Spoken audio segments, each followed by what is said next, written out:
오늘 본문의 말씀으로 우리의 선택이라는 제목으로 말씀의 은혜를 함께 나누겠습니다. 저의 길지 않은 인생 가운데 저의 삶에 아주 큰 영향을 미친 몇 번의 선택의 순간이 있었습니다. 항상 선택은 중요한 문제인 것 같습니다. 왜냐하면 그 선택이 우리의 미래에 굉장한 영향을 미치기 때문에 그런 것이죠. 여러분들도 중요한 선택을 했던 그런 순간이 있을 것 같습니다. 예를 들어서 남편을 만나거나 혹은 아내를 만났던 그 순간, 굉장히 중요한 순간이죠. 그렇죠? 저도 되돌아볼 때에 저의 기억에 남는 몇 번의 선택의 순간이 있었습니다. 그 중에 하나가 무엇이었냐면 제가 해군 훈련소에서 훈련을 받을 때였습니다. 그때 인사 담당관이 저에게 이렇게 얘기하는 거예요. 너 의무병 할 테냐? 하고 물어보는 거예요. 아니 제가 신체검사 1급을 받아가지고 국방의 의무를 다하기 위해서 군대를 왔는데 그러면 저는 의무병이잖아요. 그렇죠? 아니 의무를 다하기 위해서 온 사람 보고 의무병을 하라니 그게 무슨 말인가 제가 되게 혼란스럽더라고요. 근데 알고 보니까 그 의무병이라는 게 그게 아니라 그 영화 같은 데 보면은 위생병 하고 이제 다치면 부르는 그 위생병이더라고요. 네, 그건 저는 상대를 다니다가 군대를 왔는데 왜 저보고 의무병을 하라는 건지 도대체 이해가 되지 않더라고요. 자, 그런데 군대 와가지고 신체 검사를 받고 할 때 군병원에서 신체 검사를 받는데 거기에 가니까 이제 뭐 간호장교도 있고 뭐 군의관님도 있고 거기에 이제 의무병들이 이제 왔다 갔다 하는데 옷도 깔끔하게 입고 하는 일도 그렇게 어려워 보이지 않고 좋아 보이더라고요. 그래서 예 하겠습니다 하고 손들었어요. 그렇게 해서 의무병가를 받았는데 그런데 여러분 해군 의무병이 해병대에서 근무한다는 걸 저한테 아무도 얘기를 안 해준 거예요. 제가 그걸 알았으면 제가 안 갔죠. 네, 꿈에도 몰랐습니다. 그래서 나중에 포항에 있는 해병비사단에서 엄청 고생해야만 했습니다. 내가 왜 이 병가를 선택했을까? 왜 지원했을까? 엄청 후회가 됐어요. 그런데 여러분 또 반전이 한 번 더 있습니다. 그렇게 제가 본의 아니게 이 군병원에서 이제 근무를 하게 됐는데 아니 이 군부대라는 군병원이라는 곳이요 여기가 황금어장인 거예요. 다 아파서 이제 온 환자들이지 않습니까? 병사들이. 자, 그런데 이제 주일이 되면은 제가 하는 일 중에 하나가 뭐냐면은 환자 중에 교회 갈 사람을 모아가지고 교회 데리고 가는 거예요. 자, 그러면 제가 이제 병실마다 돌면서 환자들에게 교회 갑시다 하고 제가 다 권합니다. 그런데 젊은 사람들이 몸이 아파가지고 혹은 다쳐가지고 군병원에 입원해 있는데 얼마나 마음이 힘들겠어요. 그렇죠? 불편하기도 하고 또 불안하기도 하고 그러니 열의 아홉은 다 따라가는 거예요. 그때 제가 정말 평생 할 전도 거기서 다 한 것 같아요. 얼마나 전도를 많이 했는지. 그리고 그렇게 어려움을 당하던 병사들이 다시 믿음을 갖고 이제 믿음에서 멀리 떠났다가 다시 돌아오는 친구들도 많고 그때 굉장한 보람과 감사가 넘쳤던 그런 기억이 있습니다. 괜히 병가 받아가지고 해병대 안 가도 되는데 가가지고 머리 이렇게 깎고 말이죠. 그러고 다녔었는데 그게 도리어 저에게 감사거리가 될지는 정말 몰랐습니다. 그 선택의 한순간이 말이죠. 그리고 그때 제가 전공을 포기하고 신학교를 가는 데 있어서 아주 결정적인 경험이 되었던 것입니다. 또 하나의 선택이라고 한다면 저는 대학교 3학년 때 아버지가 그때 시청 공무원이셨는데 저도 따라서 공무원이 되기를 아버지가 원하셨어요. 그래서 공무원 시험 준비하라고 이렇게 책도 사다 주시고 했는데 저는 부모님 몰래 그때부터 신학교로 가기 위한 준비를 하고 있었다 했습니다. 그때 제가 그렇게 대학을 졸업하고 신학대학원을 가게 되는 그 선택이 아버지와 가족들에게는 사실 큰 실망을 안겨주는 그러한 선택이었지만 지금 가족 모두는 그때의 선택이 하나님의 한수였다라는 그런 고백을 하곤 합니다. 그리고 그때 좀 더 잘 밀어줄 걸 이런 후회도 하고 말이죠. 여러분 우리는 인생을 살아가면서 수많은 선택 앞에 서게 됩니다. 당장에는 내가 이해할 수 없는 선택일 수도 있고 또 다른 사람에게 이해되지 않는 엉뚱한 선택을 우리가 할 때가 있습니다. 사실 그런 선택의 승패는요, 당장 나타나지는 않습니다. 시간이 좀 지나고 결론에 가까이 가서야 우리는 그 선택의 이유를 깨닫게 되는 것이죠. 뭐 이런 경우도 있습니다. 내가 마지못해 한 선택이지만 하나님께서 우리로 하여금 가장 좋은 선택을, 나로 하여금 가장 좋은 선택을 하게 되었다라고 내가 결론 짓게 되는 그런 선택도 있고요. 또 반면에 시간이 지나고 보니 이 선택이 내 욕심이었구나, 내 욕망이었구나, 그것을 발견하게 되는 그런 결론에도 우리가 이르게 된다라는 것입니다. 어쨌든 간에 이 선택이라는 것은 굉장히 어렵지만 또한 우리에게는 중요한 것이다 라는 사실을 우리는 부인할 수가 없습니다. 자, 오늘 이 선택의 이야기를 하고 싶습니다. 오늘 우리가 함께 읽었던 이 본문, 모세가 등장하고 이스라엘 백성들이 등장하고 그리고 애굽의 바로가 등장하는, 그래서 이제 서로 우리를 보내라, 못 보내겠다, 서로 밀고 당기는 이 영적인 싸움, 이 영적인 밀당 가운데 과연 선택의 문제가 왜 중요한가? 여러분, 이런 위기의 순간에 사실 하게 되는 선택이 굉장히 중요하기 때문에 그렇습니다. 우리의 인생을 결정지을지도 모르는 아주 중요한 선택의 순간, 저와 여러분들은 과연 어떤 선택을 해야 하겠는가 하는 것입니다. 그리스도인은 어떻게 선택을 해야 하는가 하는 문제인 것입니다. 자, 모세와 아론이 드디어 애굽에서 바로를 만나게 됩니다. 모세는 여러 가지 핑계로 일을 하지 않겠다고 하나님 앞에 버텨봤지만 결국 하나님의 손에 강제적으로 붙들림 되어서 이제 하나님의 메신저로서 쓰임을 받게 됩니다. 모세는 하나님 말씀에 억지로지만 순종해서 바로 앞에 가기만 하면, 그리고 거기서 하나님의 말씀을 전하기만 하면 그냥 바로가 겁을 딱 먹고, 그래, 내 하나님의 말씀대로 내 백성을 데리고 애굽을 나가라, 이럴 줄 알았어요. 이럴 줄 알았어요. 그런데 그건 정말 순진한 소망이었던 거예요. 바로가 냉정하게 거절합니다. 나는 여호와를 알지도 못할 뿐만 아니라 이스라엘을 보내지도 않겠다, 이렇게 딱 끊어버린 것이죠. 물론 전혀 예상하지 않은 일은 아닙니다만은 이 바로가 너무 단호하게 나오니까 아마도 모세와 아론도 좀 놀랐을 거예요. 아니, 안 가겠다는 나를 억지로 끌어다가 이 일을 시켰으면 하나님께서 다 해놔야지. 도대체 하나님 뭐 하시고 날 이 일을 시키신 거예요? 이 잘못하다가는 바로가 내 몸을 치게 생겼네. 모세와 아론이 질세라 재차 요구합니다. 이 요구를 들어주지 않으면 하나님의 심판이 있을 거다. 그렇게 반협박조로 이야기합니다. 하나님의 말씀대로 애굽 왕 바로에게 하나님의 뜻을 전했는데, 그런데 바로에게서 돌아온 것은 싸늘한 대답뿐인 거예요. 우리는 믿음 생활을 하면서 사실 이 같은 딜레마에 시달릴 때가 많이 있습니다.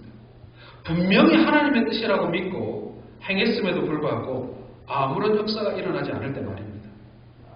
아무런 역사가 나타나지 않을 뿐만 아니라 도리어 그것으로 인해서 고난이 찾아올 때 도대체 우리가 어떻게 그것을 대처해야 될지 당황스러운 거예요.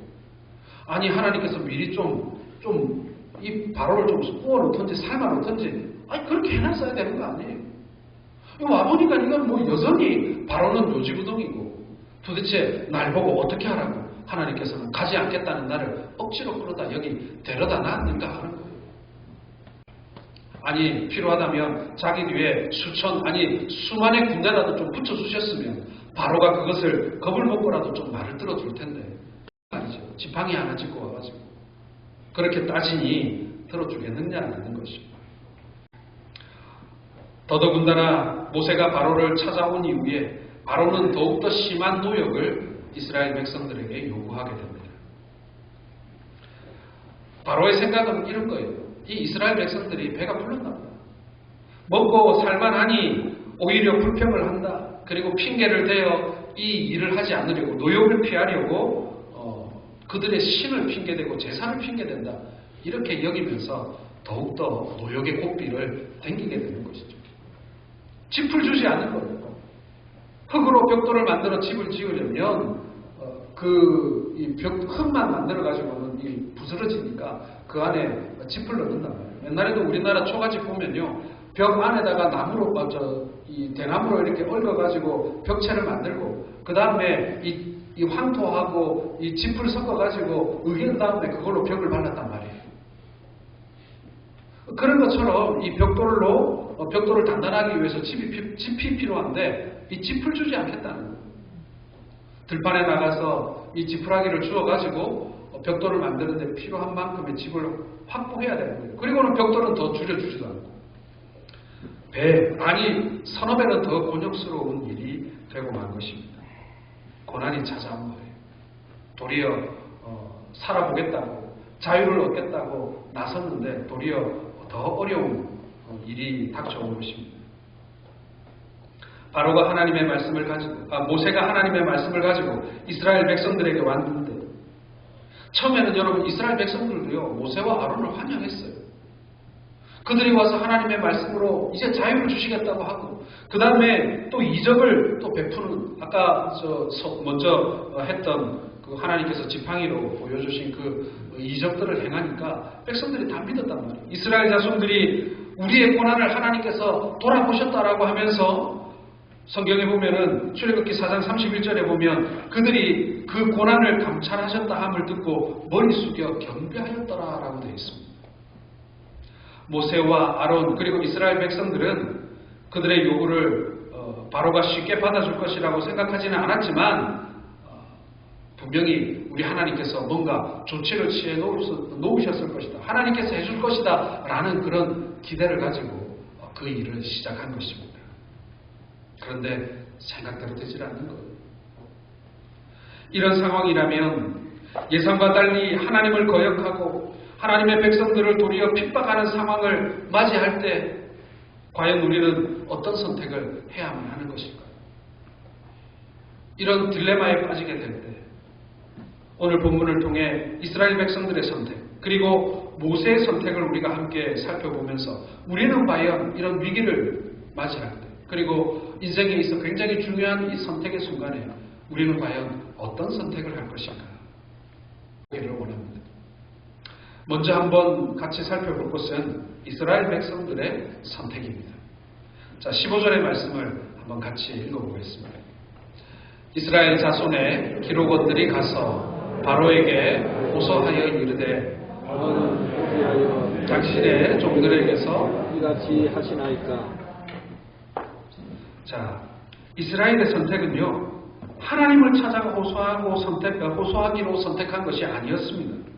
바로를 찾아가기로 선택한 거예요. 바로에게 가서 자신들의 처지를 호소하면 바로가 그것을 들어줄 거라고 생각했던 것입니다. 바로에게 선처를 호소한 거예요. 왜냐하면 바로는 살아있는 권력이잖아요. 자신들에게 가장 영향력을 미칠 수 있으며 자기들을 죽일 수도 있고 살릴 수도 있는 존재니까 살아있는 신이니까 그에게 가서 문제를 해결하려고 찾아간 것입니다. 자, 그러나 바로는 정말 싸늘했어요. 17절 보시기 바랍니다. 바로가 이르되 너희가 게으르다 그러므로 너희가 이르기를 우리가 가서 여호와께 희생을 드리고자 하는도다. 그러니까 핑계를 하는 거예요. 너희가 여호와께 제사를 하겠다는 것은 너희의 게으름의 핑계다. 일하기 싫으니까. 그런 핑계를 대어서 노역을 그치려고 한 것이다. 여러분 이스라엘로서는 참 궁색한 상황에 놓이게 됩니다. 바로를 이길 힘은 없어요. 바로는 전혀 자신들의 말을 들어줄 것 같지 않습니다. 어려운 일을 당할 때 여러분 우리의 선택은 무엇입니까? 여러분 전에 우리나라 교회가 한 5만 개 정도 된다는 통계를 본 적이 있습니다. 교회가 5만 개면 목회를 하는 목사님도 한 5만 명 되겠죠. 그 중에 목회를 돕는 부목사가 있고 선교사가 있고 그리고 음악 목사가 있고 전도사가 있고 뭐 강도사가 있고 모두 포함하면 한 30만 명이 조금 넘는다라는 통계를 본 적이 있습니다. 자, 그렇다면 이 목회자의 숫자가 요만큼 된다면 그러면은 이 무속인은 얼마나 될까요? 우리나라에 무속인 참 많지 않습니까? 우리나라 무속인들은 그 인구 센서스 조사해보면 정부가 이렇게 등록되어 있는 무속인으로 인정하는 사람들의 숫자가 한 40만 명 정도 된다고 해요. 그런데 등록하지 않은 무허가로 활동하는 무속인들까지 합하면 약 80만 명에서 100만 명까지라고 이야기하고 있습니다. 우리가 교회도 많고 교인들도 많고 그리고 목사들도 많은 것처럼 보일지 모르지만 사실 여러분 우리 사회에 이런 무속인들이 사실은 훨씬 더 많아요. 그리고 그러한 무속인들을 찾아가는 사람들의 숫자는 이 교회를 다니는 사람들 숫자보다 비교할 수 없을 만큼 더 많다라는 것입니다. 옛날에는요, 이 전 보러 가고 무당한테 날 받으러 가는 사람들은 다 동네 할머니들이었어요. 근데 요즘에 여러분 그렇지 않아요. 요즘에는요, 젊은 사람들이 훨씬 더 많이 갑니다. 젊은이들이 많이 모이는 거리에 가보세요. 거기 가면 타로점, 카드점, 사주풀이 아주 가게들이 그냥 엄청 많아요. 문만 하나 열고 문턱만 넘으면요. 돈 5,000원만 내면 10,000원만 내면 다 할 수 있어요. 얼마나 쉬운지 몰라요. 젊은이들이 막 줄도 서고요. 젊은이들이 모이게 되면 데이트 코스 중에 하나예요. 타로점, 카드점 보러 다니는 게.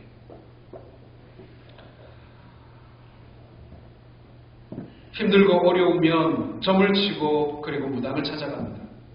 우리가 생각할 때 그런 말도 안 되는 미신을 누가 믿느냐고 생각하지만 여러분 그런 사람들을 찾아가는 사람들의 면면을 살펴보면요. 그런 말 쏙 들어가요. 용한 점쟁이 찾아가는 사람들, 이 나라의 대통령부터 시작해서 장관, 국회의원, 사업을 하는 큰 기업의 사장들 그런 사람들이 다 중요 고객이라고 해요. 물론 이제 자기들을 광고하기 위해서 뭐 그렇게 말하는 경우도 있습니다만은 실제로 그런 분들이 많이 찾아갑니다. 여기에는 지식인들도 있고요. 사회 지도자들 그리고 유명한 배우들도 많이 있습니다. 어떤 배우는 어떤 작품에 출연할까를 무당한테 가서 물어본다 그러더라고요. 어떤 게 천만 들겠습니까? 하면서 물어본다. 어렵고 힘들 때 이런 우상을 찾아가고 귀신을 찾아가는 사람들이 그만큼 많다는 것입니다. 이번에 코로나19 기간 중에 또 우리 또 총선도 있었지 않습니까? 모든 업종이 다 불황이고 장사가 안 되고 어려움을 당하고 있는데 이 무속인들만 아주 대박이 났어요.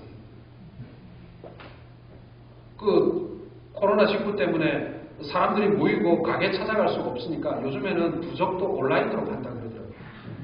그래가지고 코로나19 피하는 부적. 네, 아주 온라인상에서 불티나게 팔렸어요. 불티나게 팔렸어요. 그것도 비싼 값에 말이죠. 그리고 선거를 앞두고 있으니까 이 선거 어떻게 되겠는지 붙겠습니까? 떨어지겠습니까? 예? 그 선거에 출마한 사람들뿐만 아니라 그 출마한 사람들 주변에 있는 사람들, 뭐 장사하는 사람들, 뭐 사업하는 사람들이 찾아가가지고 얼마나 뭐 여당이 이기겠습니까? 야당이 이기겠습니까? 그렇게 이 전바지들을 많이 찾아갔다고 그러더라고요. 용하다는 사람들 그 무당집이 아주 문전성시를 이뤘고요. 요즘에 젊은 무당들은 또 전화로 상담을 해준대요.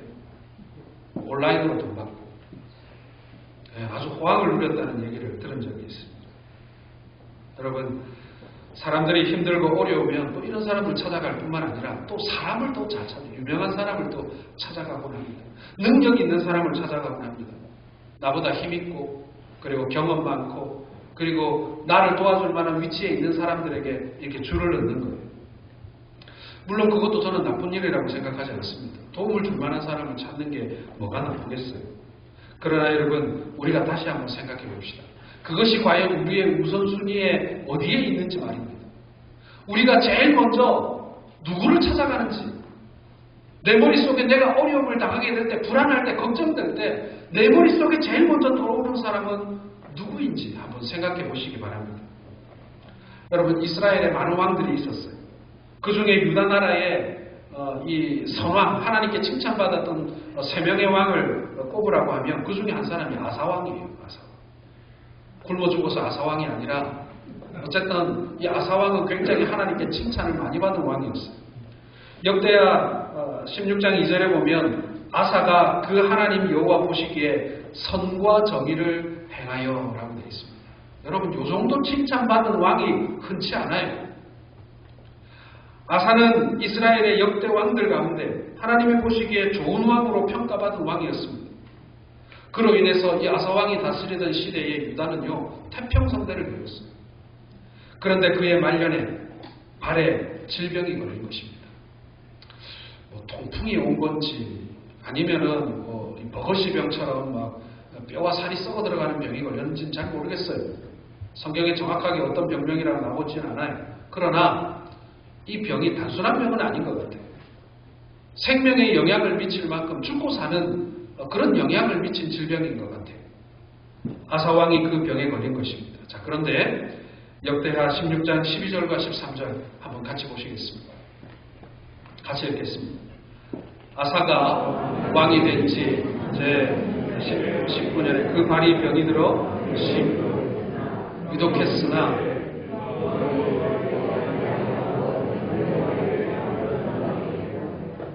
아사가 위에 있은 지 41년에 죽어 그 조상과 함께 자매해.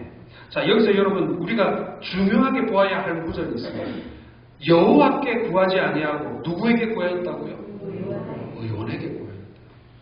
여러분 병이 들면 당연히 의사를 찾아가야죠. 그건 당연한 일이에요. 그런데 하나님께서 앞에 여호와께 구하지 아니하고라는 조건을 붙인 이유가 뭘까요? 그것은 하나님을 의지하지 않고 자기가 할 수 있는 인간적인 방법을 의지했다라는 뜻이에요. 의사 찾아가지 말라는 말 아니에요. 아사가 좋은 왕이었음에도 불구하고 그의 말년에 얻은 병을 하나님께 구하지 않고 의원에게 구했다. 사람에게 구했다. 여러분 이 기사의 내용은 우리에게 안타까움을 더해줍니다. 사람들이 아프면 의사를 찾지만 하나님께 도우심을 구하는 믿음이 안타깝다라는 말씀인 겁니다. 우리의 믿음은 의사의 손을 통하여 하나님이 고쳐주신다는 믿음이 있어야 합니다. 그러므로 우리가 병원에 가더라도 하나님께 도우심을 구하는 기도를 멈춰서는 안 되는 거예요. 여러분 이것만 이 병의 얘기만 그렇겠습니까? 사업이 잘 안 되면 사람들은 당장에 은행 지점장을 찾아갑니다. 혹시 잘못한 일이 있으면 사람들을 통해 주변에 잘 아는 경찰은 없는지, 그리고 혹시 검찰청에 검사는 없는지, 혹은 좀 실력 있는 변호사는 누구인지, 소위 백 좋은 사람, 줄을 찾기 위해서 사람들이 안달이에요.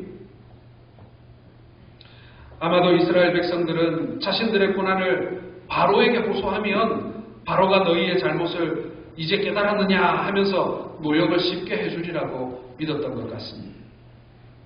자신의 질병을 하나님께 먼저 묻지 않았던 아사왕도, 그리고 하나님 앞에 나아가 이 답답함과 이 고통을 호소하지 못했던 이스라엘 백성들, 여러분 그들의 공통점이 무엇이겠습니까? 바로 선택의 순간에 하나님이 아닌 권력과 능력을 구했다라는 것입니다. 세상의 방법, 세상이 보기에 좋은 것을 우선적으로 찾았다는 얘기. 여러분 이게 우선순위의 문제예요. 무엇이 더 중요한지, 그리고 무엇을 먼저 해야 하는지에 대한 그런 선택의 문제였다라는 것입니다. 그런데 말입니다. 권력이 있고 힘이 있어서 우리에게 선처를 베풀어 줄 알고 찾아갔던 그 바로는 오히려 더 마음을 강박하게 합니다. 사랑하는 성도 여러분, 우상을 찾고 사람을 찾는 것은요 근본적인 문제의 해결이 될 수가 없습니다. 도리어 악화시키죠. 결국에는 망하게 만드는 것입니다. 여러분 사단이 우리에게 가르쳐주는 방법은 뭐냐면요 이거예요. 처음부터 하나님 찾아가지 마라. 할 수 있는 거 다 해보고 도와줄 수 있는 사람이 없는지 다 찾아보고 그 다음에 안 되면 하나님한테 가라. 여러분 사단은 항상 우리에게 이렇게 조언해줘요.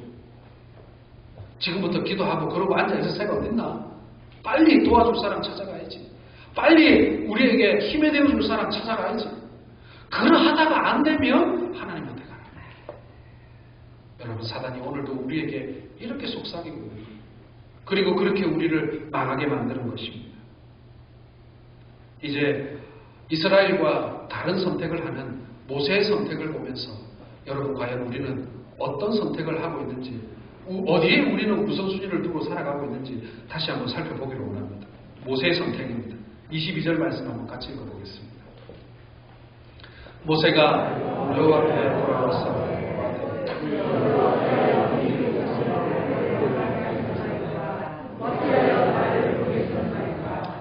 지금 모세는요, 하나님 앞에 와서 하나님께 따지고 있어요. 주여, 어찌하여 이 백성으로 학대를 당하게 했느냐? 그리고 어째서 나를 보내줬느냐? 아니, 하나님, 나를 보내서 뭔가 일을 좀 시키려면 좀 당신이 알아서 좀 바로를 한번 삶아놓든지 구워놓든지, 그리고 날 좀 보내든지, 아니면은 날 보내지 말고 좀 다른 사람 보내든지. 이게 뭐냐고요, 이게 뭐냐? 아무것도 안 해놓고, 날 보내가지고, 이 80 먹은 이 노인을 보내가지고, 도대체 나보고 어떡하라는 거예요? 아주 하나님 앞에 땡깡을 부리고 있습니다. 그런데 여러분, 비록 이것이 땡깡이고 원망이 섞인 말이지만, 여러분, 지금 모세는 엉뚱한 데 가서 말하는 게 아니라 어디 가서 지금 투정 부리고 있는 거예요? 하나님 앞에 가서 지금 땡깡을 부리고 있는 거예요. 여러분, 딴 데 가서 망가지지 마세요. 딴 데 가서, 그건요, 흉하기만 할 뿐이에요. 흉하기만 할 뿐. 하나님 앞에 가서 해야 돼요. 하나님께 도우심을 구해야 됩니다. 거기서 불평해야 돼요. 거기서 화내고 그러세요. 엉뚱한 곳에 가서 그래서는 안 된다는 거죠. 실패의 상황 속에서도 은혜의 보좌로 돌아오는 것, 그건 칭찬받아 마땅한 일인 것입니다. 모세는 자신의 실패와 불만을 하나님 앞에 쏟아놓습니다. 불손하죠. 어디서 감히 하나님한테. 모세가 바로와 이스라엘 백성들에게 들은 질책과 원망을 지금 하나님께 돌리고 있어요. 건방지죠. 자기가 뭐라고. 그런데도 하나님께서 그래, 잘했다. 딴 데 안 가고 나한테 왔으니 잘했다. 여러분, 지금 오늘 하나님 그렇게 받아주고 계십니다. 모세를 징벌하시지도 않고요. 도리어 격려해 주셨고요. 모세를 그만두게 하시는 것이 아니라 직임을 새롭게 해주셨고요. 죽이는 대신 자비로움을 보여주셨다는 사실을 여러분 기억하시기 바랍니다. 여러분, 사실 우리가요, 기가 막힌 일을 당하면요, 우리 입에서 찬양이 나오고 감사가 나올 것 같지만 사실 안 그래요. 안 그래요. 화나는데 어떻게 해요? 사람인데 말이죠. 그래서 어떨 경우에는 욕이 나오기도 하고요. 어떤 경우에는 하나님 앞에 가서 아주 불손하게 볼 수도 있어요. 아니, 하나님 살아계시다면서 뭐 누구한테는 살아있고 누구한테는 죽었어요? 뭐 누구한테는 살아있는 개구리고 누구한테는 죽은 개구리예요? 그렇게 우리 하나님한테 땡깡 부릴 수 있거든요. 하나님 다른 사람들한테는 참 넉넉하신데 나한테는 왜 이렇게 인색하냐고. 그럴 수도 있어요. 하나님 하라는 대로 했는데 이게 뭐냐고. 우리가 그런 투정 얼마든지 부릴 수 있어요. 어때요? 하나님하고 나하고 단둘인데. 사람들 앞에서 그러라는 게 아니고요. 그런데 여러분, 우리 하나님께서 그걸 이쁘게 보신다는 거예요. 야, 네가 나한테 와서 그럴 줄 몰랐다. 네가 그렇게 말하고도 네가 살 줄 알았냐? 그렇게 하시지 않는다는 거예요. 사랑하는 성도 여러분, 다른 데 가서 문제를 하려고 하지 않고 하나님 앞에 나와 툴툴거리지만 오늘 하나님께서는 그것을 귀하게 보셨음을 믿으시길 바랍니다. 그래서 우리 아빠 아니겠습니까? 우리 아빠. 요즘에 저녁마다 저희 딸이 저한테 전화해가지고 툴툴거립니다. 이래서 이렇고 저래서 저렇고 막 별거 아닌 일 가지고 엄청 툴툴거려요. 근데 아빠니까 한다는 거예요. 아빠니까 그런 거예요.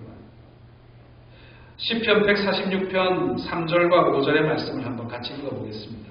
시작.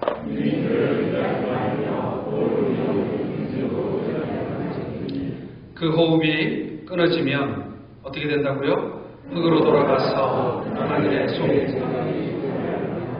야곱의 하나님으로 자기 도움을 삼고 여호와 자기 하나님에게 그 소망을 두는 자는 뭐가 있다고요? 복이 있도다. 아멘. 여러분, 믿음이라는 것은요, 힘들고 어려울 때 하나님으로 도우심을 삼는 사람이 복이 있는 사람임을 믿으시기 바랍니다. 여러분, 이게 하나님으로 도우심을 삼는다라는 말은요, 듣기 좋은 말로 하나님을 높여드리고 찬양하고 그래서 하나님 마음을 좀 좋게 만들어가지고 내가 그분에게 뭔가 혜택을 보고, 그거 아니에요, 여러분. 우리 하나님은 가만히서에서 오는 분이 아니에요. 하나님이 지금 오늘 우리에게 원하시는 것은 뭐냐면요, 네 안에 있는 거 다 따놓으라는 거예요. 네 있는 대로 다 내놔봐. 그러면 우리 하나님께서 그런 사람들에게 복을 주시겠다. 아니, 하나님 앞에 와서 땡깡밖에 안 부렸는데 하나님은 복을 주시겠다고 말하는 것입니다. 모든 것을 내려놓고 하나님의 도우심을 구하고 힘들고 어려울 때 더욱 의지하는 믿음, 그것이 큰 믿음인 줄 믿으시길 바랍니다. 어려운 일 당하면 그 사람 믿음의 진면목을 볼 수 있어요. 어려운 일 당하면 하나님을 원망하고 하나님을 떠나는 사람도 많고요. 그런데 원망은 제쳐두고라도 오히려 하나님께 감사하고 끝까지 하나님을 의지하는 사람들도 있더라는 것입니다. 그런데 그렇게 감사하는 사람들도요, 알고 보면 한번 물어봐 보세요. 아이고, 어떻게 그렇게 힘든 일이 있는데 그렇게 하나님 앞에 감사할 줄 아냐고 처음부터 물어보세요. 처음부터는 안 그랬어요. 처음에는요, 막 뒹굴기도 하고, 막 벽도 때리고, 처음에는 욕도 했다가 막 따지고 항의하고, 그러다가 나중에는 어떻게 되는 거예요? 하나님께서 마치 욥을 바꾸셔 놓은 것처럼, 요나를 변화시키신 것처럼 처음에는 땡깡 부리러 왔다가 감사의 찬송 부리며 돌아가는 거예요. 여러분, 그게 우리의 기도고 우리의 신앙의 모습입니다. 감옥에 있는 재소자들과 인터뷰를 해보면요, 한결같은 얘기가 있어요. 그들의 이야기를 들어보면 세 가지 패턴으로 압축이 되게 되어 있습니다. 첫 번째, 재수가 없어 걸렸다. 이게 그 사람들 공통적으로 하는 거예요. 다른 놈들 하나도 안 걸리는데 나만 걸렸다. 재수 없이 걸렸다. 그 다음 두 번째가 뭐냐면은, 작은 도둑은 감옥에 있고 큰 도둑들은 다 밖에 있다. 다른 말로 하면 나보다 나쁜 놈 많은데 하필이면 나 같은 그래도 상대적으로 죄 없는 사람이 걸렸다. 이게 두 번째 패턴이에요. 마지막 세 번째는 뭐냐면요, 내가 누구누구 때문에 감옥에 왔다. 내 나가면 그 사람 가만히 안 놔두겠다. 이게 재소자들이 말하는 이 세 가지 패턴. 뭐 여러 가지 다양한 이유가 있습니다만 압축해보면 이 세 가지로 딱 패턴이 나와요. 요한복음 5장에 보면 베데스다 연못가에서 38년 된 병자가 나옵니다. 이 병자는요, 천사가 저 연못에 내려와서 물이 마를 때 아무도 나를 거기다 데려다 주는 사람이 없어서 내가 아직 38년 동안 내가 병을 못 고쳤다. 뭐 하고 있는 거예요? 남탓하고 있는 거예요. 38년 동안 그 연못가에서 남탓하고 앉아 있는 것입니다. 그렇기 때문에 여러분, 너 때문에를 청산하지 않으면요, 이 원망과 이 분노가 해결되지 않으면요, 우리 주님께 도움받을 길이 없는 거예요. 사랑하는 성도 여러분, 빌립보서 4장 6절 7절에 아무것도 염려하지 말고 오직 모든 일에 기도와 간구로 너희 구할 것을 감사함으로 하나님께 아뢰라. 그리하면 모든 지각에 뛰어난 하나님의 평강이 그리스도 예수 안에서 너희 마음과 생각을 지키십니다. 우리가 잘 알고 많이 암송하는 말씀이죠. 여러분, 이 말씀은요, 다른 게 아니에요. 내가 무슨 말을 해도, 내가 어떤 마음을 가지고 있더라도 다른 데 가지 말고 하나님 앞에 가기만 하면 하나님께서는 우리가 남 탓을 하든 뭘 하든 우리의 중심을 보시고 우리를 고쳐가신다. 우리를 새롭게 해주신다. 우리를 회복시켜 주신다. 그리고 삐뚤어지고 구부러져 있으면 하나님께서 고쳐 쓰신다. 바로 그 말씀을 하고 있는 것입니다. 염려하는 마음이 없을 수는 없지만 염려가 생기면 모든 일에 기도와 간구로 하나님께 구하실 수 있기를 바랍니다. 하나님을 선택하고 기도하시기 바랍니다. 그리하면 하나님이 우리를 도우실 것입니다. 어려운 일 당할 때 내가 누구를 의지하느냐에 따라서 우리의 삶이 달라질 것입니다. 여러분은 지금 누구를 의지하고 계십니까? 찬송가 가사, 어려운 일 당할 때 나의 믿음 적으나 의지하는 내 주를 더욱 의지합니다. 세월 지나갈수록 의지할 것뿐일세 아무 일을 만나도 예수 의지합니다. 여러분, 이 찬양의 고백이 여러분들의 고백이 되실 수 있기를 바랍니다. 어렵고 힘들 때 우리의 선택은 하나님만 의지하는 선택이 되기를 소원합니다. 야고보서 5장 13절에 너희 중에 고난당하는 자가 있느냐? 저는 기도할 것이요. 즐거워하는 자가 있느냐? 저는 찬송할지니라. 힘들고 어려울 때 무엇보다도 하나님께 기도하는 우리 모두가 될 수 있기를 바랍니다. 즐거울 때는 주님 앞에 뛰어노시고요. 답답하고 억울한 일이 있으면 주님 앞에서 땅을 치세요. 그러면 되는 겁니다. 그러면 저절로 하나님께서 풀어가세요. 엉뚱한 데 가시면 안 됩니다. 성공하는 사람들이 사용하는 언어의 절반은 칭찬이고 행복하게 사는 사람들이 사용하는 언어의 절반은 감사라는 말이 있습니다. 여러분, 이것이 그리스도인의 모습이에요. 그런데 그 그리스도인의 모습이 나면서부터 그런 사람이 있는 게 아니에요. 하나님 앞에 분노를 쏟아놓고 불평을 쏟아놓고, 그런데 그 하나님께서 그 사람들을 변화시켜서 칭찬으로 바꿔놓고 감사로 바꿔놓는 거예요. 그러니까 여러분, 하늘에서 뚝 떨어진 감사는 없어요. 하늘에서 뚝 떨어진 칭찬은 없어요. 주님 앞에 가서 몸부림쳐야 돼요. 내가 그래도 예수 믿는 사람이다. 내가 하나님의 자녀다. 하나님, 내가 이렇게 살아서는 안 되지 않는다. 그러다 보면 하나님께서 바꿔주시는 것입니다. 이제 말씀을 맺겠습니다. 전에 사역하던 교회에 자폐 자녀를 둔 집사님 가정이 있었어요. 아들이 엄마보다 덩치가 점점 커지는데 엄마가 갈수록 아들을 감당을 못하는 거예요.